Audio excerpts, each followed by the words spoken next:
የተወደዳችሁ በሰኒ ዘሚካኤል ዩቲዩብ የሚተላለፉትን ኦርቶዶክሳዊ ትምህርቶችን የምትከታተሉ ተከታታዮቻችን በከበረው በልዑል እግዚአብሔር ስም እንደምን ሰነበታችሁ? በዛሬው ዕለት የምንመለከተው ከባለፈው የቀጠለውን ንግሥተ ሳባ ኢትዮጵያዊት ወይስ አረባዊት ነች የሚለውን በማስረጃና በመረጃ እንመለከታለን። ለዛሬው ማስረጃዎቻችን መጽሐፍ ቅዱስ፣ ክብረ ነገሥትና ትውፊት ናቸው።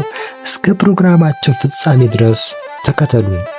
የመጽሐፍ ቅዱስ ማስረጃ አስቀድሞ እንደተገለጸው ቅዱሳት መጽሐፍት በቤተ ክርስቲያን ታሪክ ውስጥ በአበይትነት የሚጠቀሱ የታሪክ መረጃዎች ናቸው።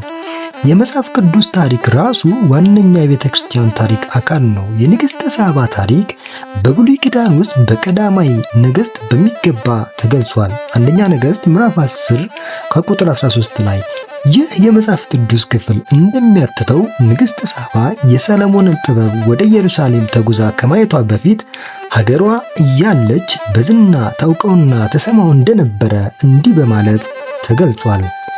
ንጉሡንም አለችው፣ ስለ ነገርህ ስለ ጥበብህ በሀገሬ ሳለሁ የሰማሁት ዝና እውነት ነው።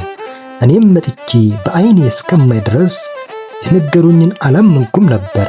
እነሆም ጥበብህንና ሥራህም ከሰማሁት ዝና ይበልጣል። አንደኛ ነገሥት ምዕራፍ 10 ከቁጥር 6 ላይ ንግሥተ ሳባ ስለ ጥበበኛው ሰለሞን በዝና የምታውቀውን ሁሉ በሁለቱ ሀገሮች መካከል በነበረው ግንኙነት ለንግድ ከእስራኤል ሀገር ደርሰው በሚመጡ ነጋዴዎች ነበረ።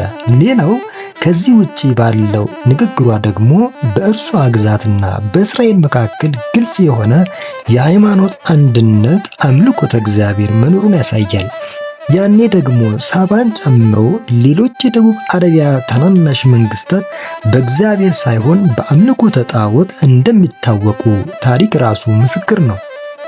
በሌላ በኩል ንግሥተ ሳባ የሰለሞንን ጥበብ ለማየት ወደ ኢየሩሳሌም ስትጓዝ ለጥበበኛው ንጉሥ ወስዳ ካበረከተቻቸው ስጦታዎች መካከል ሽቱ፣ ወርቅ፣ የከበረ ዕንቁ፣ ተንከራዚ ዘኢትዮጵያ የሚባል የሽቱ አይነት፣ የሰንደል እንጨትና የመሳሰሉት ከደቡብ አረቢያ ይልቅ በብዛት በኢትዮጵያ ይገኙ እንደነበረ በርካታ ጠቃሚ ነገሮች አሉ። አስቀድሞ እንደተገለጸው ጥንታውያኑ ግብጾች ኢትዮጵያን ቶኔቶር የአምላክ ሀገር በማለት ሲጠሯት የነበረው እነዚህንና ሌሎች መሰል የከበሩ ውጤቶችና ማዕድናት መገኛ በመሆኗ ጭምር ነው። ሁለተኛው ማስረጃችን ክብረ ነገሥት ነው። ይህ መረጃ ቀደም ብሎ እንደተገለጸው ቢገመትም ይበልጥ ግን የታወቀው የአረበኛው ትርጉም በ13ኛው መቶ ክፍለ ዘመን ብቅ ማለት ከጀመረ ወዲህ ነው። ክብረ ነገሥት በተአማኒነቱ ጉዳይ የተለያዩ ቢኖሩም ስነ ጽሑፍ ባልዳበረበት በዚያ ዘመን የተገኘ በመሆኑ በመረጃነት ያለው ተፈላጊነት የጎላ መሆኑ ግን አጠራጣሪ አይደለም። ክብረ ነገሥት ሳባ በሀገሯ ማክዳ ተብላ እንደምትታወቅ ኢትዮጵያዊት ንግሥት ሆና የሰለሞንን ጥበብ ለማየት ወደ ኢየሩሳሌም እንደተጓዘችና ከዚያም በኋላ ያለውን በንጉሥ ሰለሞንና በንግሥተ ሳባ መካከል የነበረውን ግንኙነትና ፍሬ በዝርዝር ያስረዳል። ወደ ኢየሩሳሌም ከመጓዟ በፊት ለንግሥተ ሳባ ስለዚህ ጥበበኛ ንጉሥ የሚያጓጓና ድንቅ ነገር ነግሯት የነበረው ታምሪን ዘምሪን የተባለ ነጋዴ ነበረ።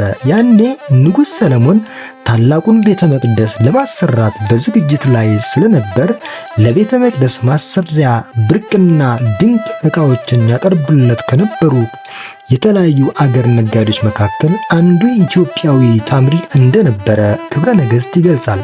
ታምሪንም በዚህ አጋጣሚ ነበር የንጉሥ ሰለሞንን ጥበብ፣ ክብር፣ ገናንነትና ዝና ለማየት ችሎ ወደ አገሩ ከተመለሰ በኋላ ለንግሥተ ሳባ የነገራት። ንግሥተ ሳባም ስለ ነገርህና ስለ ጥበብህ በአገሬ ሳለሁ የሰማሁት ዝና እውነት ነው፣ አንደኛ ነገሥት ምዕራፍ 10 ከቁጥር 6 ላይ ብላ የተናገረችው ለዚሁ ነው።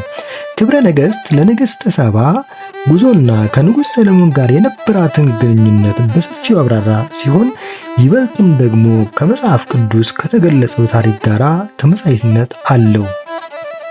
ሶስተኛው ማስረጃችን ትውፊታዊ የጥንት ጥናት መካናት አርኪኦሎጂካል ሳይት በሀገራችን መገኘታቸው ነው። ከንግሥተ ሳባ ማንነት ጋር በተያያዘ መልኩ እስካሁን ድረስ በደቡብ አረቢያ በአርኪኦሎጂ ጥናት ምንም አይነት ፍንጭ እንዳልተገኘ ይታወቃል።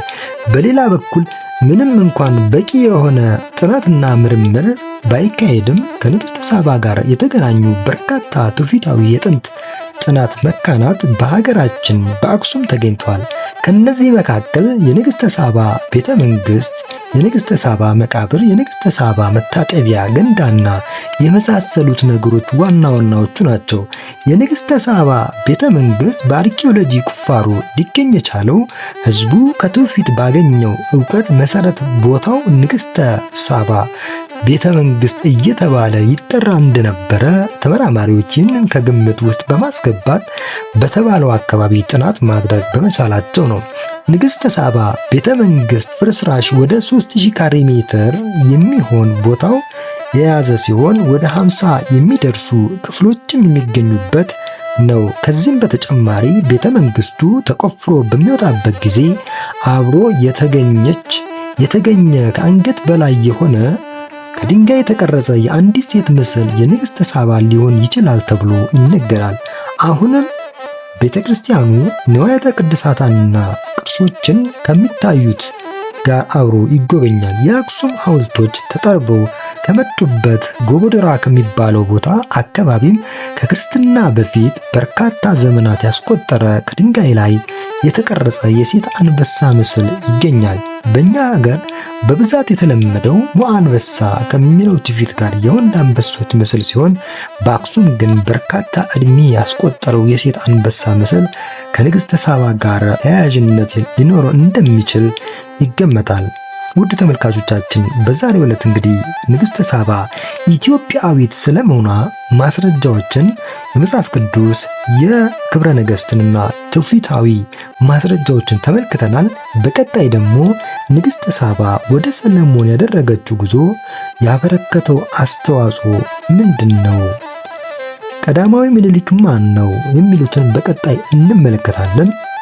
አዲስ ከሆናችሁ ሰብስክራይብ በማድረግ የደውል ምልክቷን መጫን እንዳይረሳ። ይቆየን።